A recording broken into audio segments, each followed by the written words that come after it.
What's up guys, Andrew here. In this video, I'm going to show you how to use colors from an image in Canva. So let's say I have my image right here, right? And I would like to use a color from this image to set, for example, as a background or even as a text.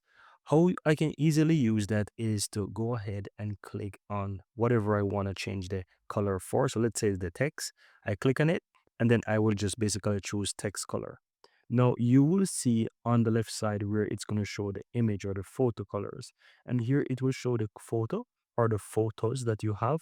And you will also see the colors that are associated with it. So if I wanted to use a color from my image as a text, I can just go ahead and choose one of these colors. So let's say I wanted this one, I could use it, or this one, I could use it. And the same applies if I wanted to even do the color for the background. I could click on the background, then click on the background color, and it will also show me the image and the colors associated with it as well. And so I can select a color from that. And that's it. So that's how you can easily use color from images in Canva.